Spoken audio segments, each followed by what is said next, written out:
Très chers amis, bonsoir. Erev Tov. Beruchim Abaim sur Yeshiva Zoom, Sage Online, pour étudier ce soir Parashat Behar, le thème que nous avons choisi, le mois ricochet.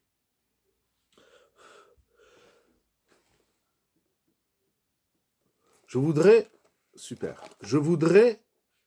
baser l'étude de ce soir sur un enseignement de Rashi, de la paracha de cette semaine, Parashat Behar. Je voudrais le lire avec vous, lire ce texte fabuleux de Rashi et essayer de l'analyser ensemble. La paracha, juste une petite introduction, la paracha de Behar nous parle des lois de la Shemitah et du Yovel. La Shemitah et le Yovel, c'est le commandement de la Torah qui veut que pendant une année, tous les 7 ans, nous laissions, en Eretz Israël, nous laissions la terre se reposer. C'est-à-dire interdiction de labourer, de semer, etc. Il y a dans la Mishnah tout un traité, Masechet Shevirit, qui nous parle des lois de la Shemitah. Il y a également les lois du Yovel. Les lois du Yovel, c'est la même chose que la Shemitah, donc tous les 7 ans, 7, 14, etc.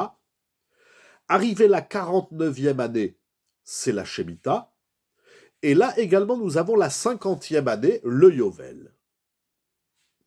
Les lois du Yovel ne sont pas réservées au travail agricole, mais durant cette année-là, il va y avoir des lois assez particulières dans la restitution de biens acquis. Si on a acheté un champ ou une maison en Eretz Israël, eh bien, à l'année du Yovel, selon les conditions que la Torah prescrit, le champ, la maison, revient à son propriétaire. Il va y avoir des différences entre les villes, si c'est Sadeh Achouza, etc., Sadeh Migrash. Bon, il y a toutes ces lois concernant les lois de la Shemitah et du Yovel. Il y a également, dans cette mitzvah de la 7e année et de la 50e année, des lois relatives aux avadim, aux esclaves, aux Eved Ivri essentiellement, qu'on peut acheter normalement jusqu'à la Shemitah et éventuellement jusqu'au Yovel. Au Yovel, à la 50e année, tous les esclaves rentrent chez eux, Eved Ivri. Tout cela est prescrit dans la paracha. Mais voilà que cette paracha se termine au chapitre 26, verset 1. C'est donc l'avant-dernier pasouk de la paracha. La Torah nous dit « Lo ta'asu lachem elilim » ou « Pesel ou matseva lo takimu lachem » Ve'even maskit lo titenu be'artzechem leishtachavot alea ki ani Adonai Elohechem. Et le dernier verset Et shabetotai tishmoru u mikdashi tiraou ani Adonai. Baruch ata Adonai Eloheinu melech haolam shakol yamid baruch. Ces lois de la Shemitah et du Yovel se clôturent par 2 commandements, voire 3. Le premier, tu ne produiras pas de statue Elilim ou Pessel. On va dire l'interdiction de la Avodah Zara. On n'a pas le droit de dresser un monument de culte étranger au Matseva Lotakimu Lachem. Il y a la loi également de Even Maskit, Lotitenu Be'artzechem. Il y a la loi du Shabbat. Et il y a la mitzvah de craindre le sanctuaire au Mikdashi Tiraou. Alors bien évidemment, la question s'impose, c'est pourquoi les lois de la Shemitah et du Yovel se clôturent par toutes ces mitzvot. Alors on ne va pas toutes les travailler, et nous allons nous consacrer sur celle de la Avodah Zara, telle que Rashi va le faire. Pourquoi les lois de la Shemitah et du Yovel se terminent par l'interdiction de commettre la Avodah Zara, l'idolâtrie. Lisons ce Rashi ensemble. Nous dit Rashi, ce verset qui nous interdit de faire la Avodah Zara parle d'un juif qui a dû se vendre à un non-juif. Il a des soucis, comme on dit aujourd'hui, de parnassa, il a des soucis d'argent, et il a trouvé du travail chez un nochari, chez un non-juif. Jusque-là, rien d'assez particulier. Un juif qui est embauché chez un non-juif. Il nous dit Rashi quelque chose d'incroyable. Ce juif-là, qui a été vendu, Nimkar, qui a été vendu en tant qu'esclave à un non-juif, ne doit pas se dire, donc cet esclave juif, ne doit pas se dire, étant donné que mon maître, qui est non-juif, il est mégalé à rayot, il a des mœurs sexuelles qui sont incompatibles avec la Torah. Ils n'ont pas les mêmes lois que nous, de toutes les façons. Alors, puisque mon maître fait arayot, se débauche, moi aussi, af ani kamoto, moi aussi je vais me débaucher. Puisque mon maître commet l'idolâtrie, moi aussi je vais aller commettre l'idolâtrie. Puisque mon maître ne respecte pas le Shabbat, ce qui est normal, c'est un non-juif. Afani kamoto, moi aussi je vais transgresser Shabbat. Les kach de Emru mikraot alalou. C'est pour cela que ces versets-là sont dits donc à la fin de la paracha du Yovel et de la Shemitah. Alors bien évidemment, il y a ce commentaire de Rashi qui nous dit quelque chose d'incroyable. Un juif qui travaille chez un non-juif, il risque de se dire, puisque mon maître a des mœurs qui ne correspondent pas à la Torah, puisqu'il commet l'idolâtrie, puisqu'il ne fait pas Shabbat, eh bien moi aussi, je vais faire comme mon maître. Je vais faire Gilou Yarayot, je vais faire la Avodah Zara et je vais transgresser Shabbat. Afin que le Eved, que l'esclave, juif donc, ne tienne pas de tels propos, la Torah dit, ici, en clôture des lois de la Shemitah et du Yovel, qui concernent, comme nous avons dit, la terre, le travail agricole et les esclaves, il y a des lois lorsqu'un juif est vendu à un non-juif, tel que la paracha le dit. La paracha n'est pas longue, vous pouvez lire toute la paracha, elle est très intéressante, comme toute la Torah bien évidemment. Eh bien, ce juif qui est vendu à un non-juif risque de se dire, puisque mon maître ne fait pas la Torah, puisque c'est un non-juif, il commet la débauche, l'idolâtrie, transgresse Shabbat, eh bien moi aussi, je vais me comporter comme tel, à l'instar de mon maître qui est non-juif. C'est incroyable ce que dit Rashi. C'est-à-dire, la Torah juge nécessaire de répondre à ce juif qui travaille, qui est embauché chez un non-juif. Et nous avons donc tous ces versets de la fin de la paracha, au total 2 versets, pour répondre à cette problématique. C'est-à-dire que cette problématique, elle est réelle. Moi, je pensais que celui qui pense ainsi, il est tordu. C'est pas parce que ton maître, il fait Gilou Yarayot, Avodah Zara, Et Chilul Shabbat, toi aussi tu dois faire comme tel. Celui qui pense ça, il est tordu dans son esprit. Ok, tu dois remercier, respecter ton maître, etc. Mais de là à choisir son culte et ses mœurs au nom de cela qu'il t'a embauché, qu'il t'a acheté en tant que Éved, ça va loin. Ça ne viendrait pas aujourd'hui, je pense, à l'idée d'un juif. Pourquoi ne pas se dire l'inverse, que le juif va justement influencer le maître à changer ses mœurs? Très bonne remarque. Pourquoi ne dirait-on pas l'inverse? C'est-à-dire que le Éved ivri, le juif qui se vend à un non-juif, c'est lui qui doit apporter un travail, c'est lui qui doit faire un travail chez son maître. Mais ça, on ne lui demande pas. De transformer le goy, on ne lui demande pas. En tant que Ben Israël, on n'a pas le commandement de transformer les goyim. On peut amener de la lumière, on peut amener de la morale, on peut amener beaucoup de choses, mais c'est vrai. Peut-être, je ne sais pas, vous posez une bonne question, peut-être qu'il n'est déjà pas évident de se tenir soi comme étant un bon juif face au goïm. Il est en position faible, donc plus influençable peut-être. Mais ce que vous expliquez, je l'entends bien, mais que la Torah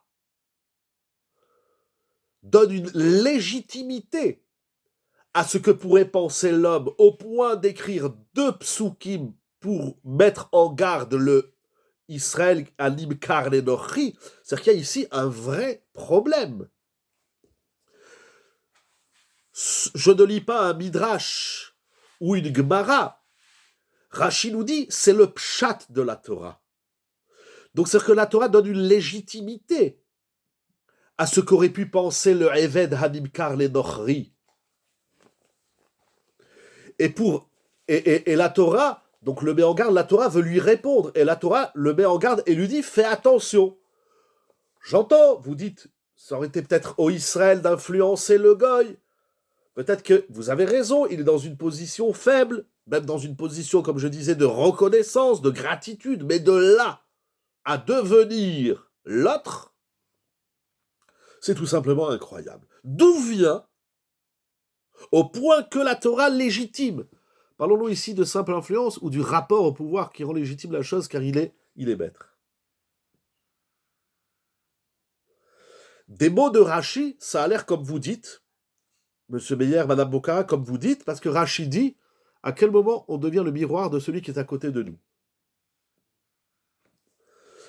Ce que vous dites, c'est vrai, parce que Rashi emploie le terme Oil ve Rabbi Oved Avodazara, Oil ve Rabbi Mechalel Shabbat, Oil ve Rabbi Megalel. Il y a ici effectivement ce rapport de maître à esclave, donc de position forte à position faible, et j'entends bien que ça peut fragiliser le Israël, au point de devenir Gilou Yarayot, Megalé Arayot, Avodazara et Chilul Shabbat.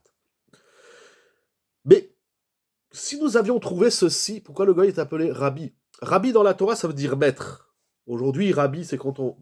Rabbi, ça veut dire maître. La Gemara dans Psachim parle de ça, dans les Arbakosot, bon, c'est pas le sujet, mais le mot Rabbi, ça veut dire maître. On peut être maître en Kodesh, maître en Chol, maître dans le travail. Un patron, c'est un Rabbi. C'est pas le mot Rabbi, c'est pas un mot qui est purement Kodesh et qui se rapporte qu'à une relation de maître à élève dans la Torah. Donc, ce que vous dites, c'est vrai, j'aime bien ce que vous dites, mais que la Torah réponde à ça, j'entends du Moussard. J'aurais trouvé ça dans un livre de Moussard, d'un grand maître qui vient expliquer. Très bien. Mais la Torah, ça veut dire ce qu'on appelle la Havamina, ce que le Eved aurait pu penser, c'est tellement fort, il le pense à voix haute, c'est tellement fort, que la Torah elle-même, Akadosh Baruch Hu, il n'a pas laissé le travail aux sages d'Israël de répondre à cette problématique. C'est Akadosh Baruch Hu lui-même qui répond à cette problématique, puisque nous avons 2 versets pour répondre à cela. C'est incroyable.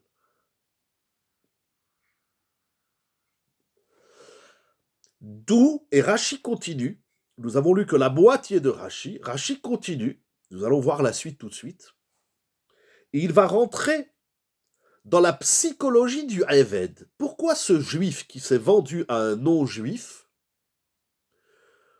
en arriverait à penser une chose pareille de devenir goy à son tour? Ça lui vient d'où, ça? Comment est-ce possible? Comment un juif, il peut penser des choses pareilles? Ok, j'entends bien, il y a la faiblesse du Eved, il y a le contexte qu'il vit chez un goy, il y a cette influence. Mais comment ça lui est arrivé? Comment un juif, il peut en arriver à se dire « je vais devenir un goy » Au fond, c'est logique, un Eved Hashem s'inspire d'un Kadosh Baruch Hu. Bien sûr que le Eved Hashem, le serviteur d'Hashem, s'inspire d'Akadosh Baruch Hu, donc de son maître, tout à fait. Mais s'inspirer de son maître, ça légitime pas de devenir le maître. D'ailleurs, Rav Wolbe, à la Shalom, nous parle beaucoup de ça. Lorsque le maître fait des élèves, il ne fait pas des semblables. C'est une Mishnah dans Pirkei Avot, au deuxième Pérek. Rabban Yochanan ben Zakkai, il avait 5 élèves. Vayamone Shevachan. Rabban Yochanan ben Zakkai, il sait reconnaître la valeur intime et individuelle de chacun de ses élèves. Lorsqu'un maître il a des élèves, il ne fait pas des robots.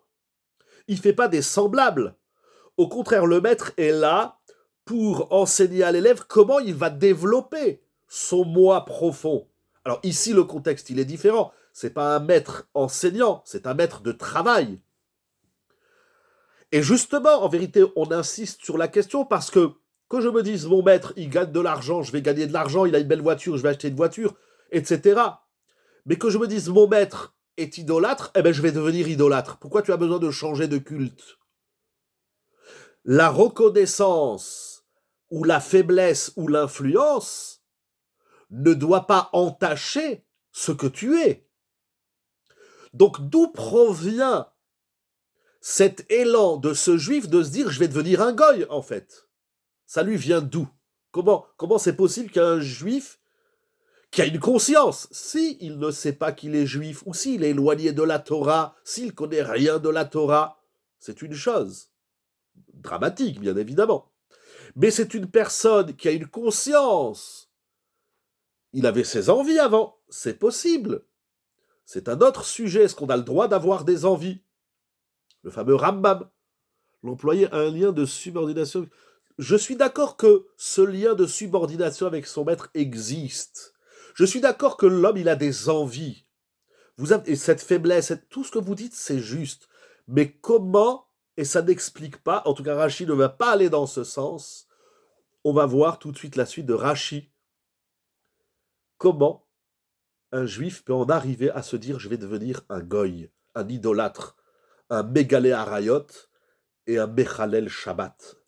Comment c'est possible? Il dit Rashi quelque chose d'extraordinaire, fondamental dans la vie dans la Torah. Haparashiot alalu, cette paracha de Béar, qui contient donc plusieurs passages, sont dites dans un ordre, à la Seder. Il y a un Seder. Au début de la paracha, la Torah nous met en garde et nous recommande la mitzvah de la Shemitah. Si l'homme a le désir, l'envie, comme vous avez dit, a le désir de l'argent, par conséquent, il va travailler la Shemitah, parce que de laisser son champ périr pendant 1 an, de ne pas lui apporter le travail agricole, va amener le terrain, de prime abord, à s'abîmer. Lui dit, moi je ne peux pas ne pas travailler ma terre et ne pas produire et ne pas vendre. Donc il a chemdat amamon. Il a l'envie, le désir de l'argent. Ce désir-là le conduit à travailler pendant la Shemitah. Pourquoi tu transgresses la Shemitah? Et ce travail que fait Rashi, on peut et on doit le faire dans toutes les transgressions. Pourquoi tu manges du cochon? Pourquoi tu transgresses Shabbat? Pourquoi tu dis du Lachon Hara? Et derrière chaque Avera, nous allons trouver une mauvaise mida, un mauvais choix. C'est déjà le premier ricochet. C'est la mida qui ricochette sur la faute.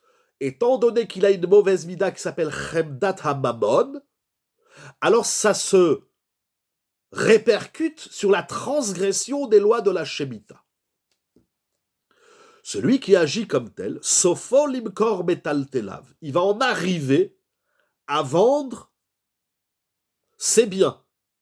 Akadosh Baruch Hu lui dit, tu as transgressé la Shemitah parce que tu veux du fric dans la vie, eh bien, je vais te conduire dans une situation où tu auras tellement pas ou peu d'argent,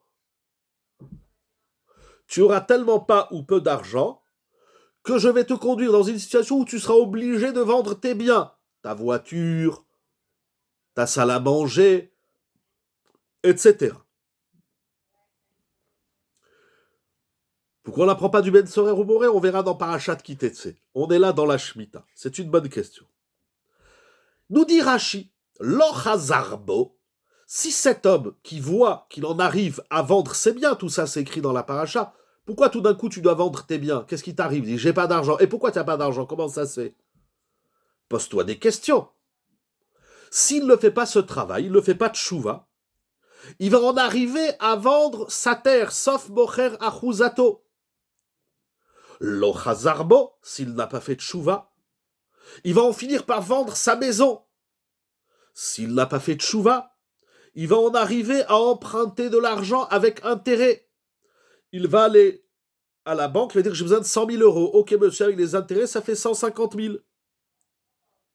Donc, premier point de Rashi. Tout a commencé par une personne qui a le désir de l'argent, et le désir de l'argent l'a conduit à transgresser la Shemitah, à vendre ses biens, à vendre son champ, jusqu'à vendre sa maison et emprunter de l'argent avec intérêt. Il y a toutes ces étapes qui sont des flashs de la part d'Akadosh Baruch Hu pour lui dire fais tchouva. Si tu fais tchouva, l'hémorragie va s'arrêter. Si tu fais pas tchouva, paf, ricochet, ça va avoir une répercussion et ainsi de suite. Il continue Rashi. Donc, premier point de Rashi, tout vient d'un mauvais aspect de la vie que Rashi appelle ici Chemdat HaMamon. Il a le désir de l'argent. Le désir de l'argent l'a conduit à transgresser la Shemitah, et donc Akadosh Baruch Hu le conduit à vendre ses biens mobiliers, ensuite à vendre son champ, jusqu'à vendre sa maison et emprunter de l'argent. Pardon, j'ai pas eu le temps de voir la question, si vous voulez la renvoyer. Est-ce spécifique? Je vous laisse renvoyer la question. Est spécifique au Mamon? Pas du tout. Alors, dans la Shemitah, oui, il y a un rapport à l'argent. Et de toute la façon, nous savons que l'argent est bien souvent, malheureusement, un prétexte pour transgresser la Torah.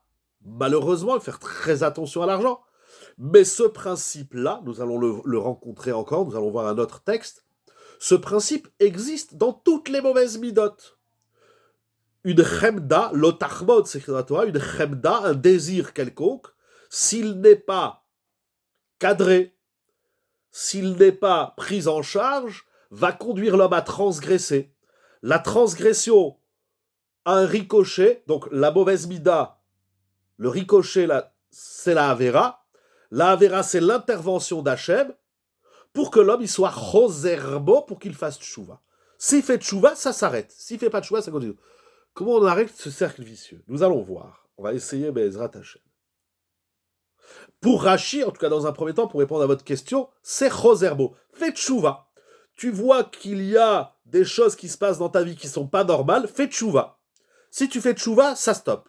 Si tu ne fais pas tchouva, malheureusement, ça continue, etc., etc., etc. Il nous dit Rashi, il continue, troisième point, Kol elu ha'acharonot kaché minarishonot. Ça veut dire que ça va en crescendo du moins grave du cal au plus sévère. Au début, il doit vendre ses affaires. Il va vendre sa montre, il va vendre son téléphone. S'il fait pas de chouva, il va vendre son terrain. S'il fait pas de chouva, il va vendre sa maison. S'il fait pas de chouva, il va devoir emprunter de l'argent avec intérêt. Et s'il fait pas de chouva, nous allons voir tout de suite la suite, mais Rachid dit, Akadosh Baruch Hu, il n'envoie pas à l'homme une claque qui fait très mal tout de suite. Il envoie un premier signe. Si l'homme il fait de chouva, très bien. S'il fait pas de chouva, alors le deuxième signe est plus sévère et ainsi de suite. C'est incroyable ce qui est écrit Rashi, ici dans Rashi. Il y a deux chidushim surpuissants que nous allons voir tout de suite. Je termine Rashi. S'il n'a pas fait de chouva après qu'il a emprunté de l'argent avec intérêt, très bonne question. Où il est le rachat Vetovlo? Il va en arriver, c'est pas fini. Là, la chute n'est pas finie, du moins grave au plus grave, après qu'il a emprunté de l'argent avec intérêt. Si le Chazarbo il fait pas de chouva, sauf Mocher et Tatsmo, il va devoir se vendre à lui-même en tant qu'esclave. S'il ne fait pas de chouva, nous dit Rashi, lo dayole Israël et la afinou les goy. Il va en arriver à se vendre pas seulement à un juif, mais même à un non-juif. C'est incroyable ce qui est écrit ici dans Rashi. Rashi nous explique la structure de la faillite de l'homme.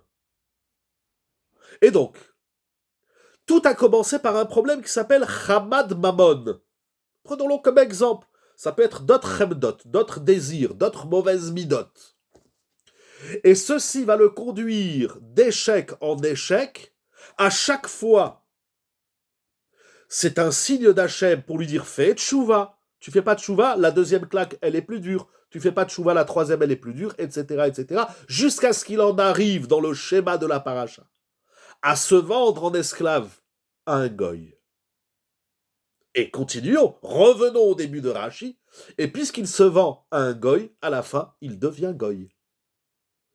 Alors la Torah lui dit, tu descends, tu es en échec, tu tombes, mais il ne faut pas que tu deviennes un goy. Là, je te dis, attention. Après que tu t'es vendu à un goy, la prochaine étape, c'est que tu vas devenir goy. Alors fais attention de ne pas devenir goy. Cette structure de Rashi, vous avez vu, ça m'a pris 27 minutes pour le dire. Si vous voulez, ça s'appelle vendre son âme. À la fin, il se vend à lui-même. À la fin, il n'existe plus. À la fin, il n'existe plus. À la fin, il devient un goy. Et là, Hachem, il lui dit, là, tu n'as pas le droit de devenir un goy. Tu n'avais pas le droit de faire tout ce que tu as fait. Il fallait se réveiller avant. Je vois dans Rashi quelque chose d'exceptionnel. Ce que j'appelle le moi ricochet. Une mauvaise mida. Ici, pour exemple, Remdat Amamon, une mauvaise mida, un vice moral, conduit l'homme à une transgression. C'est le premier ricochet. C'est déjà énorme. Ça s'écrit dans tous les Sfarim. Rabbeinu Yonah, Mesilat Yesharim, etc. Comment on appelle ce principe? Nous allons voir tout de suite. Deuxième ricochet, c'est que ta Avera, elle a pour répercussion que Hachem intervienne. On comprend, c'est ça toute la Torah. Si vous faites les mitzvot, si vous faites les Averot. Donc Akadosh Baruch Hu intervient. Ricochet. Premier ricochet, c'est le vice. Très bien. Chazak Ubaouk, nous arrivons tout de suite. Avera, Goret, Avera. Et mitzvah, Goret, mitzvah. Et oui, Mida, Goreret, Avera. Et Mida, Goreret, mitzvah. Ça qui est écrit dans Rashi.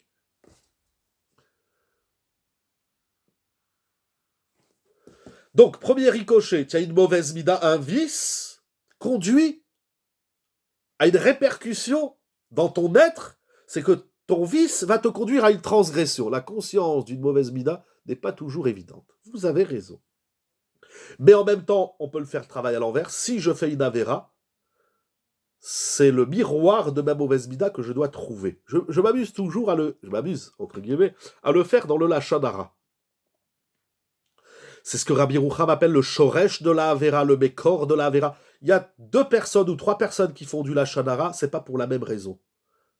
Un, il fait du lachon hara parce qu'il est orgueilleux. Un, il fait du lachon hara parce qu'il est, je sais pas, il manque de pudeur, il a besoin de savoir qu'est-ce qui se passe chez tout le monde. Et l'autre, il fait du lachon hara parce qu'il a rien à faire dans sa vie, etc., etc.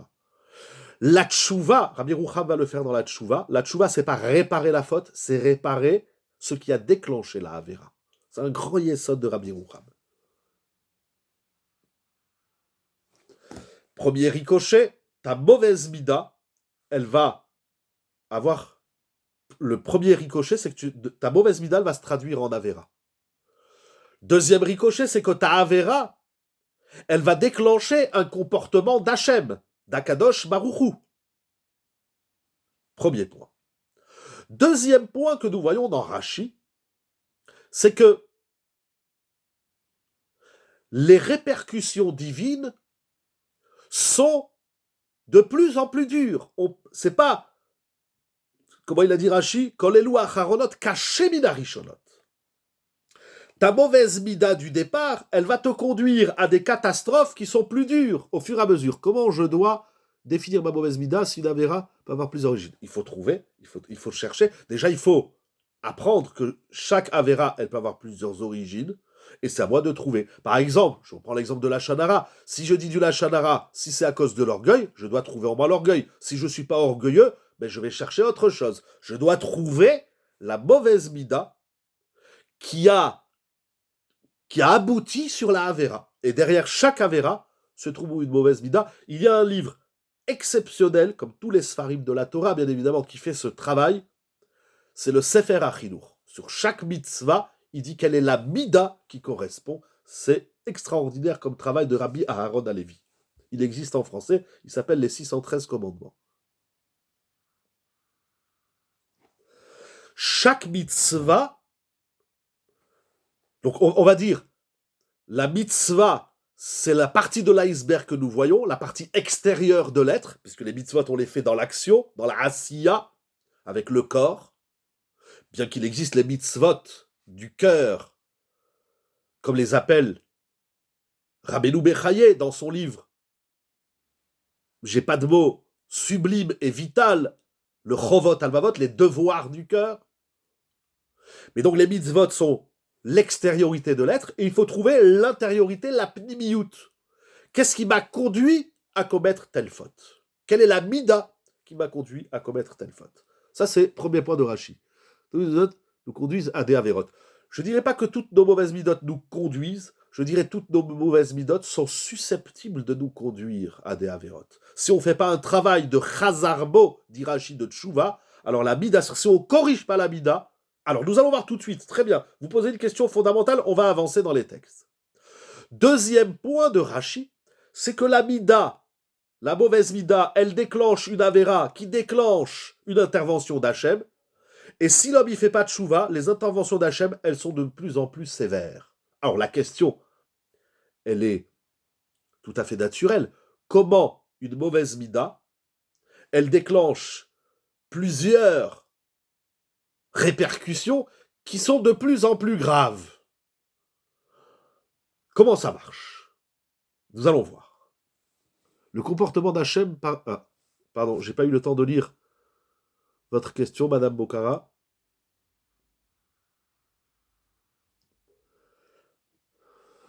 Non, nous dit Rashi, l'intervention d'Akadosh Baruch Hu, c'est une invitation à la tchouva.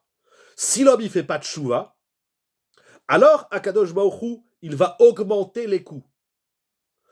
De toute évidence, si l'homme ne fait pas de tchouva, soit c'est qu'il ne veut pas ou qu'il ne corrige pas sa mauvaise mida, soit effectivement, sa mauvaise mida aussi, elle gonfle et elle prend du volume. Très bonne remarque, nous allons également y arriver. Donc, les choses se produisent, comment il a dit Rashi, à Haronot kashot mina rishonot. Ça veut dire qu'une mauvaise mida peut déclencher une avalanche de problèmes de plus en plus graves. Alors, quand vous dites les épreuves sont des cascades de mauvaises midotes non corrigées, il y a plusieurs types d'épreuves. On ne va pas dire les épreuves, on va dire... Ça touche aussi donc la question de tout à l'heure de Rachav et Tovlo. J'ai lu votre question, mais c'est trop hors sujet dans la démonstration de ce soir. Mais, comment dirais-je? On va pas dire... en tout cas, si vous dites les épreuves, c'est dans le sens j'aime pas tellement ce mot, des drames de la vie, des problèmes de la vie. Les épreuves, elles sont pas toujours dramatiques. On va dire des problèmes de la vie. Effectivement, tout à fait. Tout se joue. C'est ça qui dit Rachi. Je comprends que ça nous surprenne. C'est incroyable. Pardon que je répète, Rabbi Rouham dit, on fait pas de tchouva sur la Avera, mais on fait de tchouva sur ce qui a déclenché la Avera, c'est-à-dire la mauvaise mida.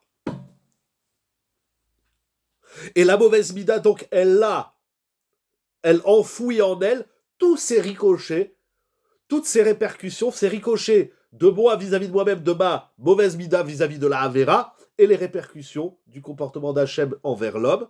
S'il fait tchouva, ça s'arrête, l'hémorragie s'arrête. S'il fait pas tchouva, alors ça devient de plus en plus grave.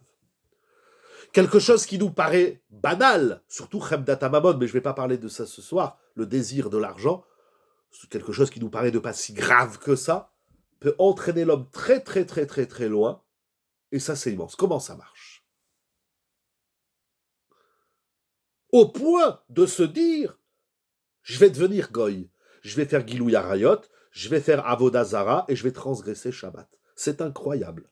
Ce qui est écrit ici dans Rashi, c'est la psychologie de l'être dans ce moi ricochet tel que je l'appelle ce soir. Je voudrais étudier avec vous une Mishnah, parce que bien évidemment, lisant ce Rashi, la répercussion que ça a eu en moi notamment, c'est une Mishnah que nous allons voir. Mais avant cela, je voudrais vous lire une phrase sublime du Maharal Langourarié sur ce Rashi. Alors, toute une démonstration du Maharal, mais je prends une phrase, je triche.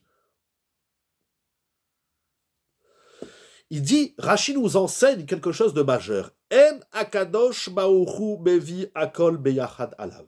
Akadosh Baruchu n'envoie jamais à l'homme tous les problèmes en même temps. En Akadosh Baruchu Mevi Akol Beyachad Alav. Il n'a pas envoyé tous les problèmes qu'il doit vendre ses biens, mobilier, immobilier, sa maison, emprunter de l'argent avec intérêt, se vendre en esclave. Akadosh Baruchu, il ne travaille pas comme ça. Akadosh Baruchu, il ne prend pas un package de problèmes qu'il envoie à l'homme. C'est pas comme ça.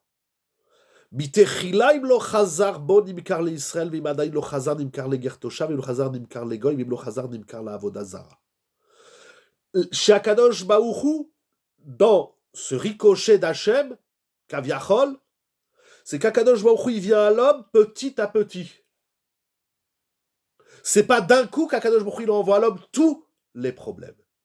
Et si, vous allez me dire, mais il y a des gens qui ont plein de problèmes, à vérifier si c'est vrai, mais disons que c'est vrai, supposons, alors c'est que lui, il a plein de mauvaises midotes à corriger, et que ces plein de mauvaises midotes, ces plein de vices, le conduisent à plein de avérotes. La quantité et ici le Maharal, à travers Rashi, il est dans la qualité, et même dans la quantité. Rashi, il est dans la qualité, le Maharal, il met en avant également la quantité on va dire, d'invitation, d'intervention divine, ça vient petit à petit. Et le but de tout cela, c'est pour que l'homme il fasse tchouva, donc de sa mauvaise mida et de sa avera. Bien évidemment, cette Mishnah, ce texte de Rashi m'a conduit à une Mishnah dans Pirkei Avot, vous l'avez dit tout à l'heure, Madame Bokara, au 4e chapitre de Pirkei Avot. Deuxième Mishnah. Ben Azaï Omer. Le maître Ben Azaï nous enseigne. Alors là aussi, je triche, parce que Ben Azaï va donner plusieurs enseignements. On va en prendre un, à prendre avec précaution, parce qu'il est lié aux autres que nous n'allons pas étudier ce soir. Le temps avance. Quelle heure il est? Ok. Il reste encore 3 heures, ça va, on a encore un peu de temps. Ben Azaï nous enseigne quelque chose de génial. Mitzvah goreret mitzvah. Va'avera goreret avera. Incroyable. Il y a ici, avant de relier l'enseignement de Ben Azaï à celui de Rashi, que ce que dit Rashi d'ailleurs, c'est la Gemara dans Kiddushin, texte de la Gemara.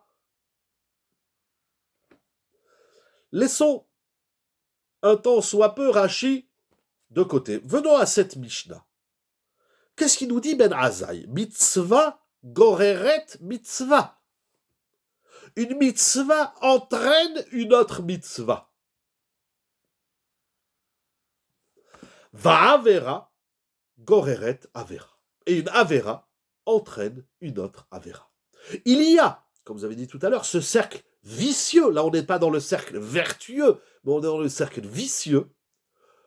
Alors, dans la avera, mais également vertueux dans la mitzvah, il y a un effet ricochet dans les mitzvot comme dans les averot. Alors d'abord, ce qui est intéressant, c'est que Rashi l'a fait que dans le négatif, parce qu'ici on parle du négatif, mais il faut savoir que ce principe que Rashi a dit, nous allons le retrouver également dans le positif. Disons-nous ici que mitzvah, mais takenet mida. Non, c'est pas ça qui est dit ici, mais c'est ça qui sort du discours de Rashi. Mais si la mida, je ne suis pas tout à fait d'accord avec vous, je réfléchis. Si la mauvaise, si le vice entraîne la faute,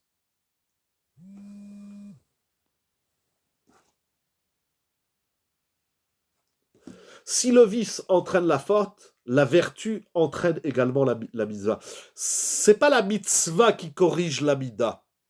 C'est la mida, c'est-à-dire c'est le vice entraîne la faute et la vertu entraîne la mitzvah. Il ne faut pas attendre de corriger ses vices pour arrêter de faire des avérotes. Il ne faut pas attendre d'avoir des bonnes midotes pour faire des mitzvot, bien évidemment.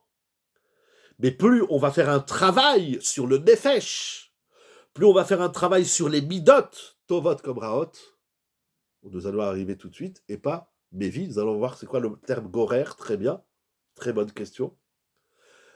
Plus on fera un travail de correction des midotes, plus il nous sera facile de fuir les avérotes et d'aller vers les mitzvot.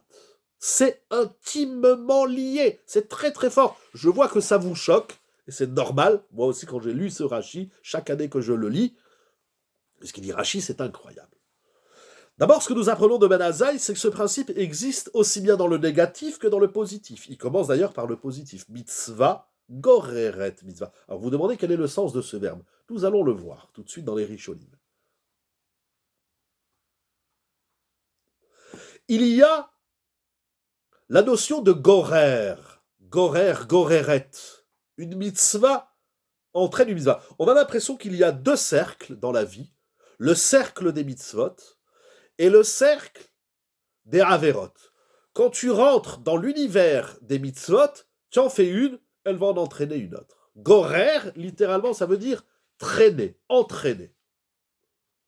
Pourquoi le choix de ce verbe? Nous allons le voir tout de suite dans les Rishonim. Une mitzvah entraîne une autre. Tu as fait une mitzvah, eh bien, tu vas te trouver dans une situation où tu vas en faire une autre. Alors, je le dis déjà maintenant de peur de l'oublier, mais quelle est la mitzvah qui va entraîner une autre mitzvah? C'est la mitzvah qui vient d'une bonne mida. Si j'ai créé en moi, si j'ai corrigé, si je suis formaté en midatova, eh bien naturellement, je vais faire des mitzvot et des mitzvot et des mitzvot. Mais ici, c'est pas écrit seulement ça. C'est pas écrit seulement que si tu as une bonne mida, tu vas faire plein de mitzvot. Une mida est une question de dosage. Soit on bascule d'un côté, soit de l'autre. Tout à fait.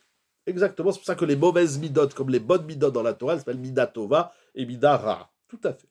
Là, vous êtes dans la question des midotes. Qu'est-ce que les midotes? Comment on les travaille? Très très bonne question. Alors, vous savez, dans Pirkei Avot, que certains lisent et étudient en ce moment dans cette période du Homer, il existe sur Pirkei Avot des dizaines, peut-être des centaines de livres, de Sfarim, qui expliquent Pirkei Avot. Je me suis refusé d'aller au-delà de Rashi. Déjà, dans Pirkei Avot, Rashi a écrit un commentaire sur Pirkei Avot.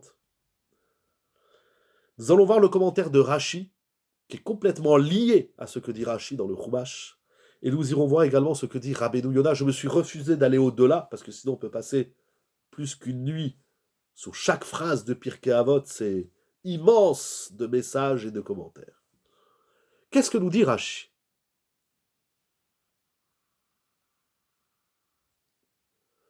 Alors là aussi, je triche, je ne peux pas lire tout ce que les Rishonim disent, c'est tellement immense, chaque mot, c'est un joyau.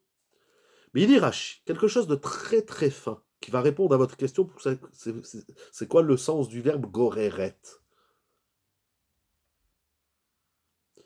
Il dit comme ça, Ohil ou mechamat, siba shel zo, tavo leyadecha mitzvah acheret.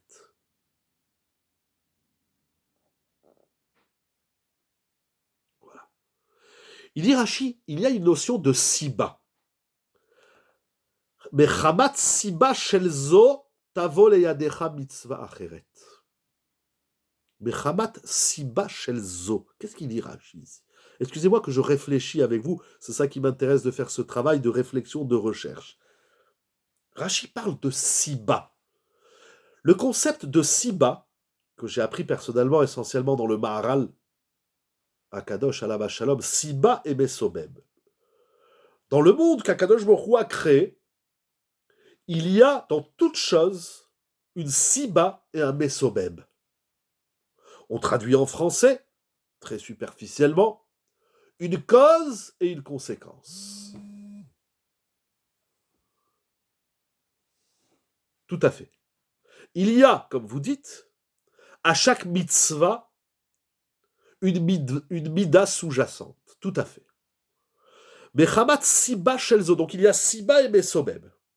Dans toute chose, toute chose, il a créé le monde ainsi, nous dit le Maharal, sous le concept de Siba et Mesobeb, en simple, de cause à effet. Toute chose a une Siba, une cause, et toute Siba et toute cause a un Mesobeb, a une conséquence, un effet. Ce que j'ai appelé ce soir un ricochet. Il n'existe pas d'élément qui n'ait pas d'ascendant et de descendant. Il n'existe pas d'élément de créature, quelle qu'elle soit, qui n'ait pas une cause et qui soit stérile de ne rien produire. Ça n'existe pas. Alors, je vois il a créé un monde qui s'appelle Siba et Mesobeb. C'est une notion qui est très importante, largement développée dans le Maharal et dans beaucoup de Sfarim. Une mitzvah, Bechamat Siba Shelzo. J'ai peur d'abîmer Rashi. Pour la cause, donc tu fais une mitzvah. Mitzvah numéro 1. Cette mitzvah, Bechamat Siba Shelzo, pour la cause de cette mitzvah numéro 1, va venir, ta vol et adecha, va se présenter à toi, va venir à toi une autre mitzvah.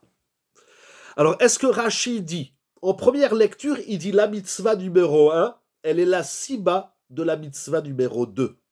Elle est la cause de la... C'est-à-dire que chaque mitzvah, elle est elle-même la cause d'une autre mitzvah. Chaque point positif est la cause d'un autre point positif. La même chose dans la Havera. Bien que dans la Havera, Rashi ne va pas employer le terme siba, mais bon. Mais est-ce que Rashi n'est pas en train de nous dire que la siba, c'est-à-dire la cause de la mitzvah numéro 1, donc mida, ce qu'on a appelé mida dans Rashi dans le Chumash, dans chaque mitzvah, il y a une siba. Vous me suivez, je n'ai pas le tableau pour vous dessiner. Dans chaque mitzvah, il y a une cause. La cause qui t'a conduit à faire la mitzvah numéro 1 va t'apporter la mitzvah numéro 2. Et si la cause, c'est la mida, alors comme on disait tout à l'heure, quand tu as une bonne mida, eh ben, tu entraînes des bonnes actions. Les actions sont le reflet de tes midot, sont le ricochet de tes midot. La mitzvah, elle est le mesobeb. Mais pourquoi ne pas avoir écrit tout simplement mida, goreret, et devoir expliquer chacun? Vous demandez pourquoi c'est pas écrit. C'est ça qui est écrit. C'est ça qui est écrit. C'est ça que Rashi nous dit. Mais chamat siba shelzo. C'est-à-dire, de la cause de la numéro 1, tu vas arriver à la numéro 2, à la numéro 3.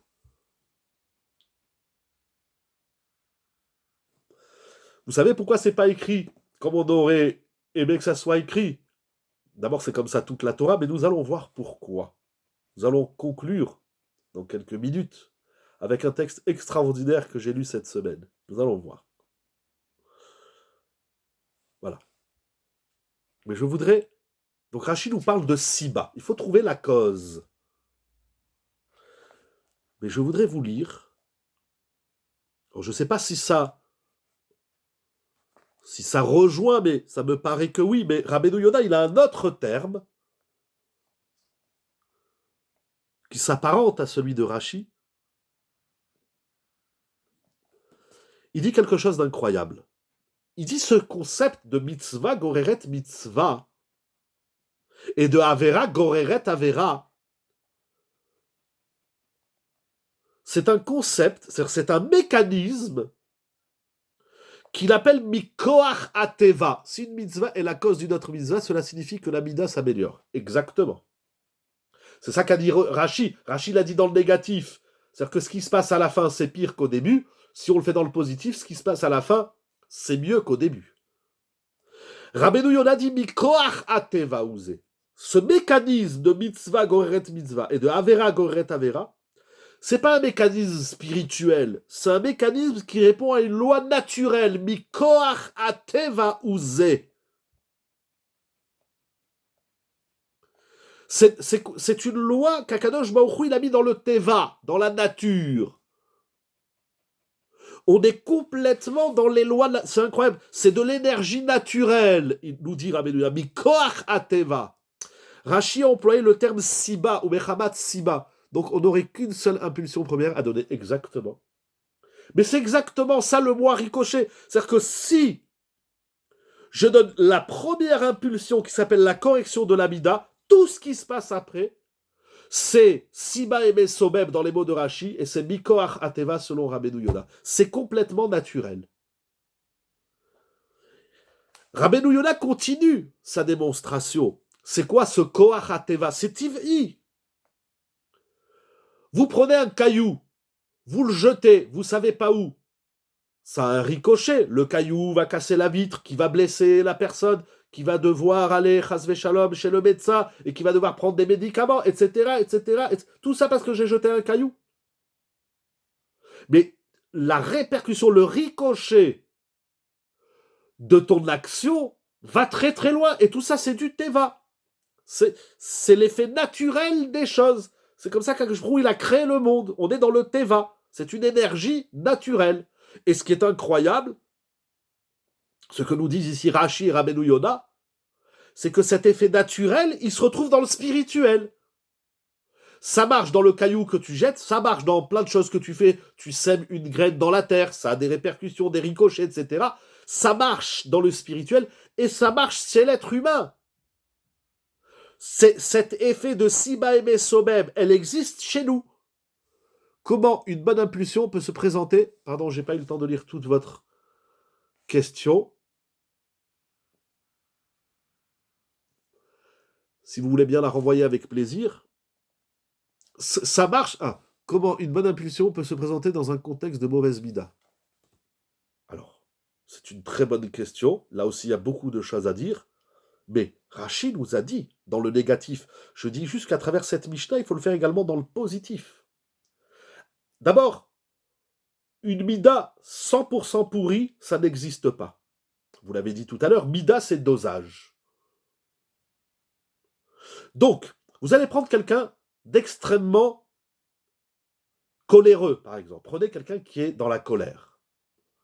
On s'est rendu compte que les gens qui sont extrêmement coléreux, ou extrêmement orgueilleux, ou extrêmement... Quelle que soit la mauvaise mida, faisons-le dans la colère, il y a des situations où ils n'expriment pas leur colère. Comment c'est possible? Si tu es coléreux avec tout le monde. Non, il y a des situations, des personnes avec qui sa colère, il sait la contenir. Un exemple très simple. Je suis très coléreux. Mais si j'ai un entretien d'embauche, on va me proposer du travail, on va me proposer un salaire, etc. Je sais très bien que si je me mets en colère face à mon futur patron, en moins de 2 minutes, il me met dehors. Donc je sais contenir ma colère. C'est-à-dire lorsque j'ai un intérêt, dans cet exemple de travail, je sais contenir ma colère. Lorsqu'on est au travail, on sait que si on est en colère, coléreux, colérique, avec ses employés, avec ses patrons, etc., on est viré en moins de 2. Donc c'est pour ça que toute la journée, on contient cette colère. Et lorsqu'on arrive à la maison, on explose, ce qui est pire et dramatique, bien évidemment. Donc, même les gens qui sont coléreux, il y a des situations où des personnes avec qui ils savent rester calmes. Donc, ce qu'a dit Rashi, que lorsque tu as une mauvaise mida, Akadosh Baruch Hu, il t'envoie une situation pour que tu fasses tchouva, eh bien, a fortiori, comme nous dit la Gemara, mida tova, meruba mida tapur anut, le positif fonctionne encore plus fort que le négatif. Et quand tu fais preuve de quelque chose de positif, Akadosh Baruch Hu, il va te présenter une situation meilleure pour que tu deviennes de plus en plus meilleur. Mais il faut cette conscience. Pourquoi on a l'impression de contraire dans la réalité? Je ne sais pas où vous voyez le contraire dans la réalité. Quand on veut travailler une mida, on se retrouve dans des situations qui la mettent à l'épreuve. Alors, c'est pas toujours comme ça, c'est vrai. Mais c'est ce que nous dit Rashi. Akadosh Baruch Hu, il est Tov. Et comment il dit le Sefer HaChinuch? Le Sefer HaChinuch, il dit, j'ai oublié sa phrase, il dit c'est de la nature du Tov d'être métive. Akadosh Baruch Hu, il est bon. Il veut nous donner le bon. Mais c'est quoi le bon qu'Hachem il veut nous offrir? Aujourd'hui, on est très matérialiste. On dit le bon, c'est qu'il va nous donner la santé, il va nous donner l'argent, il va nous donner la paix, il va nous donner tout ce qu'on désire. Mais c'est pas ça le bon que Hachem il veut nous donner. Le bon, le tov, le métiv, comme on dit dans Birkat Hamazon, à tov et à métiv, le métiv, c'est qu'Akadosh Baruch Hu, il veut faire de toi du tov. Il veut que toi tu sois tov. Comme c'est écrit en Égypte, Vaya Reu Otanu, les Égyptiens, ils ont fait de nous des mauvais hommes. Vaya Reu, ils nous ont rendus mauvais. Akadosh Baruch Hu, il veut nous rendre tov. Le métiv, donc vous vous dites, mais c'est peut-être un cadeau. Vous dites, Akadosh Baruch Hu, il nous met à l'épreuve. Changez le mot. Hachem, il nous met pas à l'épreuve. Il faudra alors, vous êtes la deuxième ce soir à me poser la question des épreuves, il faudra qu'on revienne sur ça. Mais les épreuves, c'est du fantasme, c'est du dimayon. Les épreuves, ce n'est qu'un moyen pour que tu sois plus tov. Ne nous disons pas que ce qui nous arrive est un problème, mais disons-nous que ce qui nous arrive, c'est un défi. Il y a un mot que j'aime beaucoup en hébreu, c'est Edgar. Akadosh Baruch Hu, il ne te met pas à l'épreuve. Le mot épreuve en français, il est très péjoratif. Akadosh Baruch Hu, il nous offre une opportunité de devenir meilleur. Donc vous dites, moi, je fais tout pour rester calme, je travaille mon calme, et paf, il arrive un qui va m'énerver encore plus que les autres. Mais c'est pour que tu deviennes encore plus calme, que tu travailles encore plus ton achat, ta sablanout, ta chalva, etc. Un coup, ça affaiblit. Mais quel coup?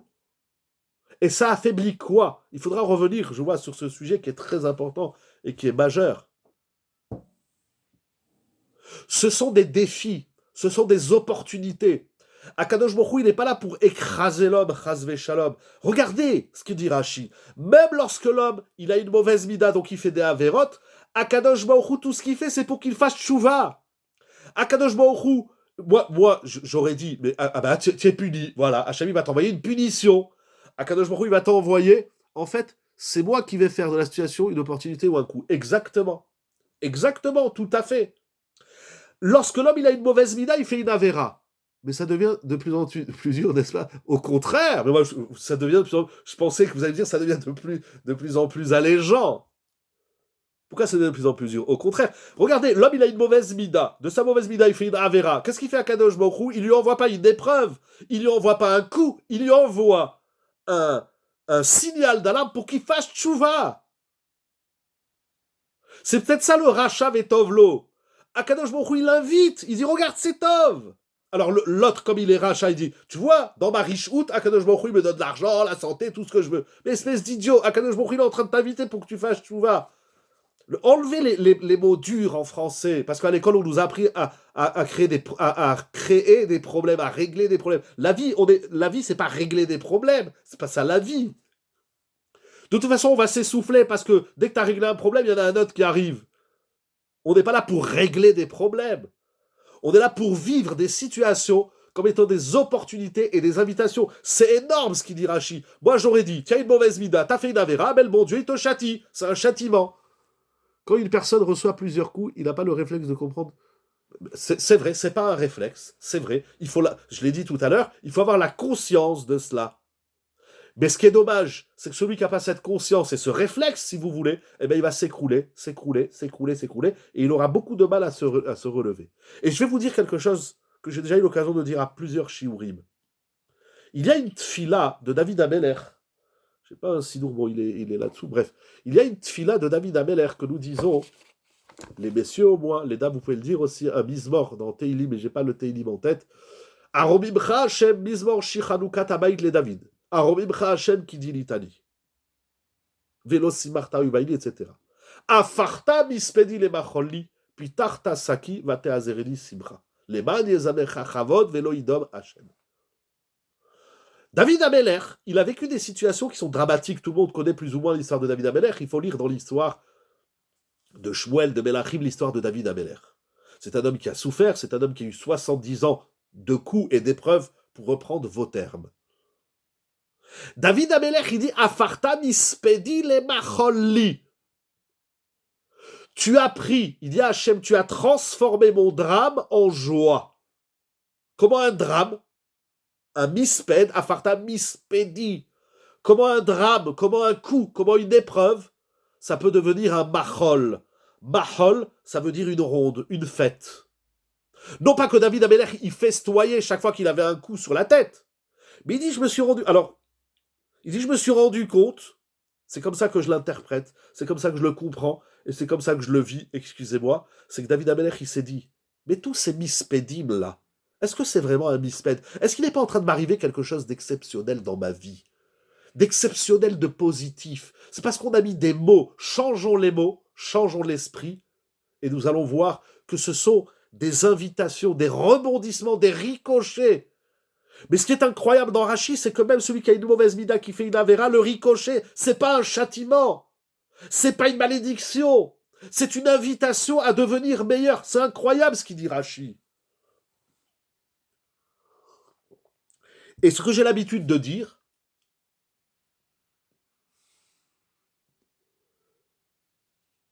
mais le Racha Vetovlo, il est indifférent avec lui-même. Il veut pas réfléchir. Il veut pas que sa vie elle soit meilleure. Il veut rester pourri. On lui a pas appris à exceller dans la vie. On lui a appris à être mauvais. Et il est formaté dans son crâne, dans son sechel à être mauvais.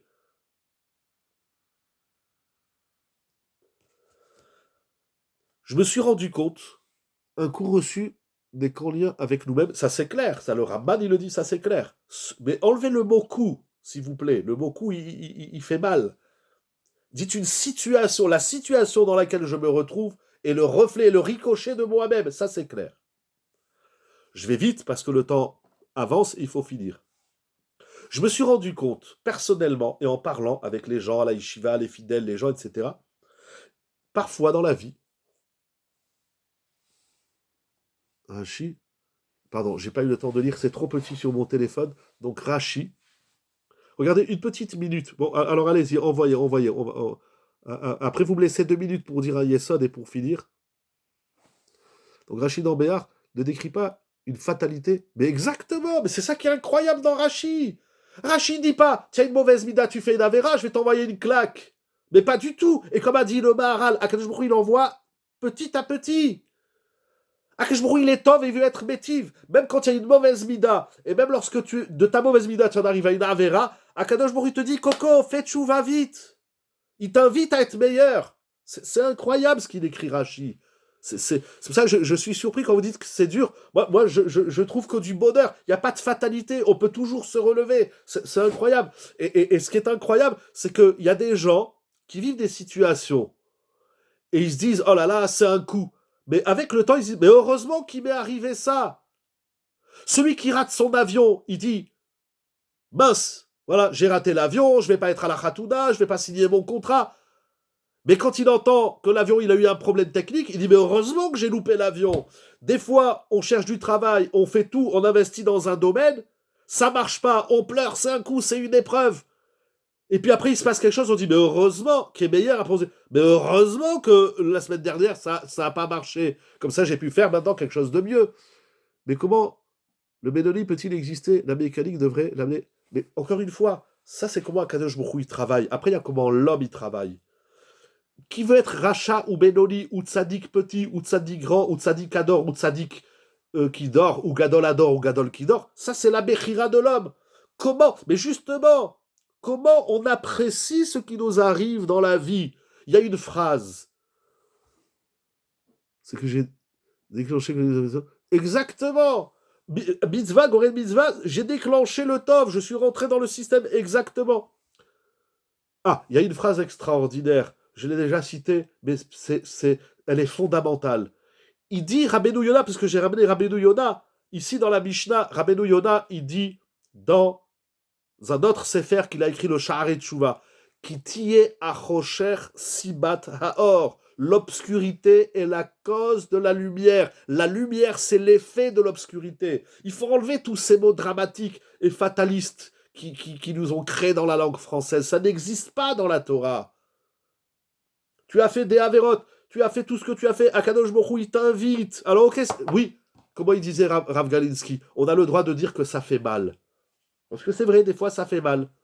Mais il faut, mais de la même façon que chez moi, je dois trouver l'origine, la siba.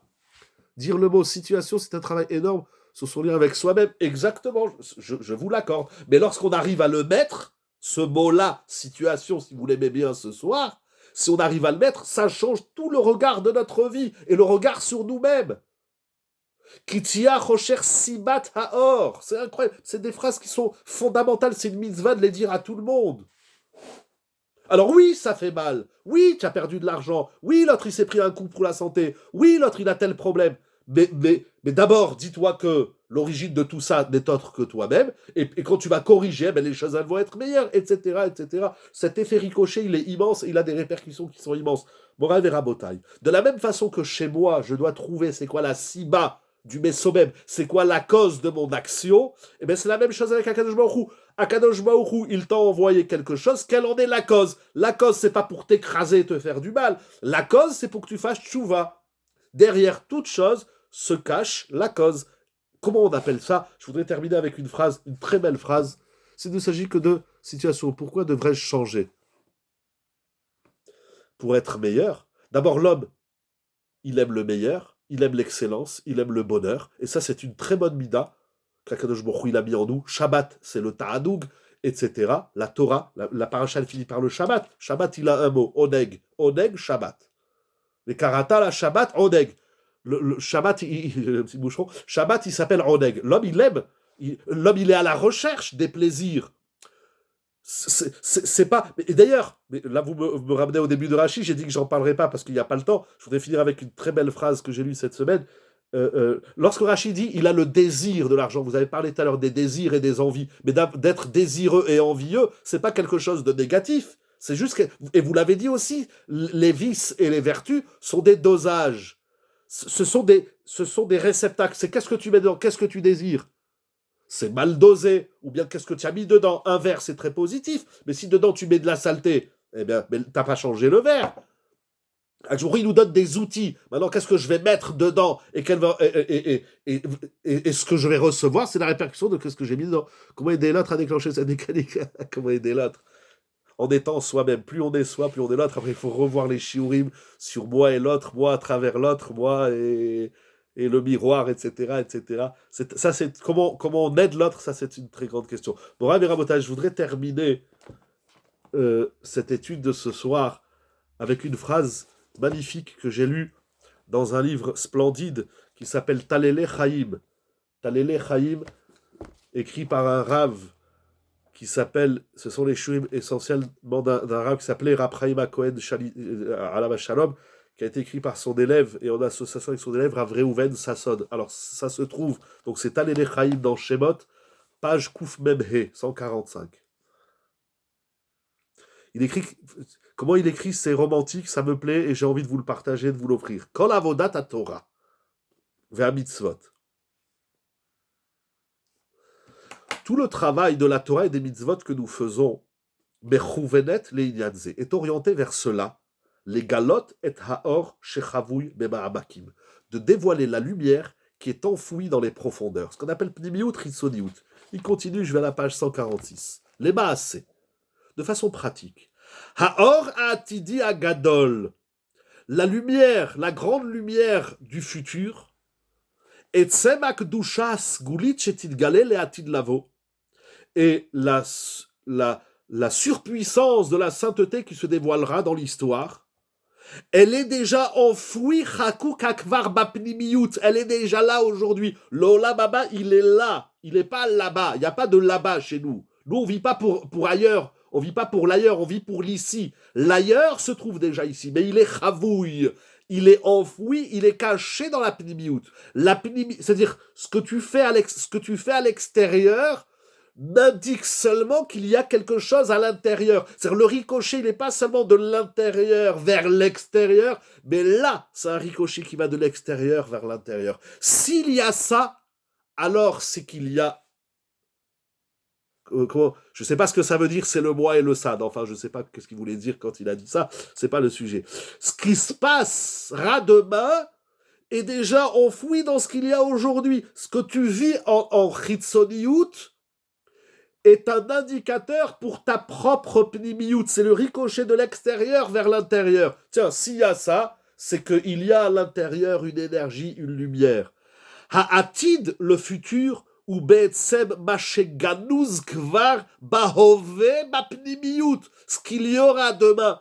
Alors on va le faire dans Mitzvah Goret Mitzvah, dans Avera Goret Avera. Et c'est ça que dit Rachid, là je reviens, il y a quelqu'un qui l'a dit tout à l'heure, je crois que c'est Madame Okara, je ne suis pas sûr. Il y a quelqu'un qui l'a dit tout à l'heure, si aujourd'hui tu es devenu goy, c'est que depuis hier tu voulais être goy. Mais c'était enfoui. Le goy, ici, il ne te donne pas envie d'être autre chose que ce que toi-même tu avais déjà envie d'être. L'influencé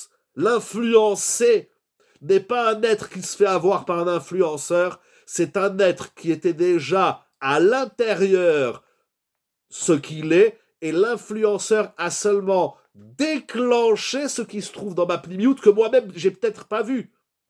Il continue, Rav Reuven Sasson, Ata'alir Ahistori, le cheminement de l'histoire où les maaseh itkadmut el ever agilouy chez la pnimiout bachitzoniout, le cheminement de l'histoire, c'est de dévoiler ce côté caché, cette siba, cette mida qui est en nous. Il a révélé son désir profond, voilà. Et ce désir de pnimi, il va devenir chitsoni. Et tout le travail, c'est de découvrir la pnimiout qu'il y a en nous et dans l'histoire. Beba pnimiout, akol chakuk vekakvu akvar, à l'intérieur de l'être, tout se trouve. Et le travail, c'est l'être. Alors vous avez demandé, c'est la pnimiout. Vous avez demandé comment on fait ce travail. Je vais vous dire un mot, parce qu'on ne peut pas aller plus loin, il est tard.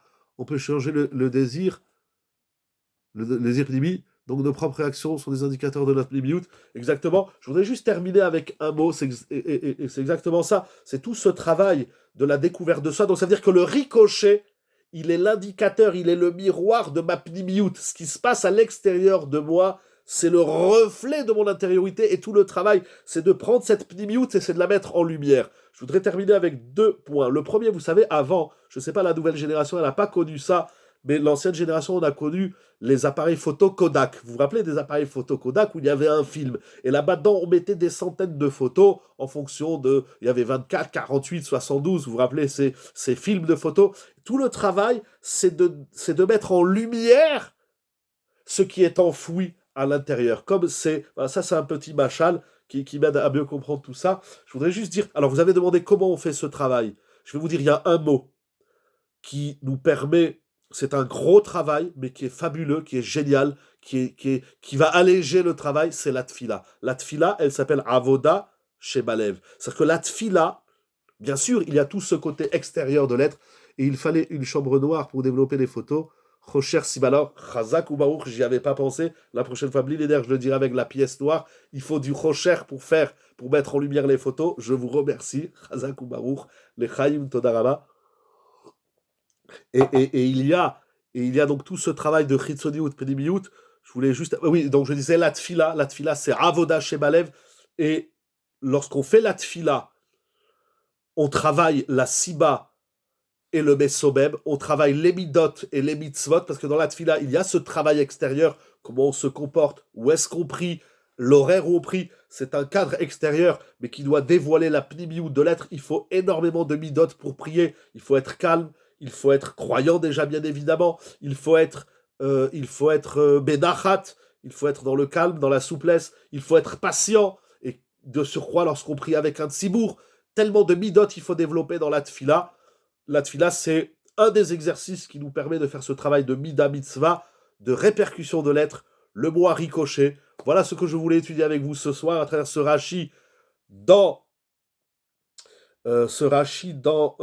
Parashat Béa, Rashi dans Pirkei Avot, Rabbeinu Yonah dans Pirkei Avot et le Maharal bien évidemment. Mais ça veut dire que la tfila, elle nous permet de développer quelque chose de purement naturel. Je reprends ce terme qui est surpuissant de Rabbeinu Yonah, mais Koratema, j'ai même pas lu avec vous toute la suite de Rabbeinu Yonah parce que c'est incroyable. Il faudrait 3 nuits pour. Il parle encore beaucoup du Teva. On pense des fois que c'est une magie. C'est pour ça, moi, j'aime pas le terme Ségoula. J'aime pas ce terme. Ça fait de la magie d'ailleurs. J'aime pas ce terme magique de la Torah. Dans la Torah, il n'y a pas de magie. Il y a du Teva. Il y a une Siba et un Mesobem. La Torah, elle répond aux mêmes règles que nous connaissons dans le monde naturel, dans le monde physique. Eh bien, ça existe dans la Torah. Ce qu'ils écrivent ici, les Rishonim, c'est tout simplement. D'abord, c'est fondamental, c'est vital. J'espère que ça va un peu mieux. Hein, c'est un peu moins lourd que tout à l'heure. C'est un peu plus léger. Ou cette invitation extraordinaire de Rashi, tu as fait des avérotes, tu as des mauvaises midotes. C'est pas Kadosh Baruch Hu, Yallah, il te met une claque, il va te défoncer la tronche. Non, Kadosh Baruch Hu, il te dit stop, arrête. Kadosh Baruch Hu, il nous aide à stopper les hémorragies. Alors certes, le bonhomme qui doit vendre sa montre, sa Rolex, ça lui fait mal. Mais le but, c'est pas de te faire mal, c'est que tu deviennes meilleur. Et quand tu deviendras meilleur, eh bien la situation, elle changera. Bien évidemment, c'est clair, c'est toute la Torah Kula. Voilà, Moraï Verabota, ce que je voulais étudier avec vous ce soir. J'espère que je vous ai pas causé trop de problèmes et que, au contraire, il y a un grand merci, bien sûr, à Jonathan et son épouse pour ce que vous faites pour que nous puissions échanger, étudier ensemble. C'est pour moi, vous savez pas les cochotes, exceptionnels que vous me donnez quand j'étudie avec vous. C'est plein de vie et de chayout. Merci pour vos commentaires, pour vos questions, pour vos remarques. Merci pour vos colères, merci pour vos frustrations. Et Bezrat Hashem, qu'on puisse encore avancer pour la gloire d'Akadosh Baruch Hu. Alors, Yehi Ratson, que ce chiour, il ait des répercussions positives en Siba, en Teva. Sigula, I, Shoresh, Aor. Pardon, j'ai pas eu le temps de lire ce que vous avez tout écrit. Merci beaucoup aux organisateurs et organisatrices, surtout, Toda Rabba, des avalanches, des Segula, I, Shoresh, Aor, Aruchani, ah, ça, vous l'avez lu dans Talele Chaim Très bien, si on traduit le terme Ségoula dans son sens vrai, voilà, très bien, c'est juste, mais si on le lit dans son sens aujourd'hui, magie, ça m'énerve.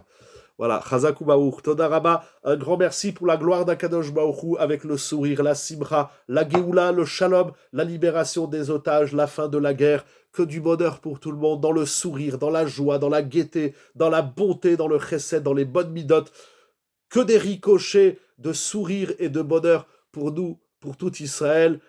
Merci à vous d'avoir été avec moi ce soir. C'est un grand bonheur. Merci de me donner l'opportunité de partager avec vous ces chidushim profonds, de ces rishonim magnifiques, de ces mefarshim. Je vous dis les chaim tovim shalom, shabbat shalom mevorach, dans le sourire, pour la gloire et unique gloire d'Akadosh Baruch Hu dans le monde qui se manifeste. Regardez ces miracles, mais c'est des miracles ce qui se passe dans le monde. C'est plus qu'une invitation à faire tchouva ce qui se passe. Bien sûr, on nommera rien du tout. C'est ouvert au public et je veux faire attention, il faut faire attention à ce qu'on dit aujourd'hui. Mais tous ces miracles, certes, c'est vrai, il y a des drames, il y a des peines, il y a des larmes, mais en même temps, le Ham Israël dans sa totalité, c'est plus que des miracles. Mais rien que le nombre de missiles qu'ils envoient sur la terre d'Israël, mais c'est inouï, c'est insensé, ce qui se passe, c'est plus c'est plus grand que l'ouverture de la mer, c'est plus grand que la sortie d'Égypte, c'est tout simplement des nissim et des niflot, qu'Akadosh Baruch Hu continue de nous protéger, de nous donner la vie, l'amour, la santé, la parnassa, la joie, le sourire, le shalom, et que ce que chacun désire, Bezrat Hashem, pour avoir une bonne et longue vie. Amen Keni Ratzon. Shabbat Shalom, Yeshiva Zoom, Sage Online, pour la gloire d'Akadosh Baruch Hu, avec le sourire. Kol Tuv.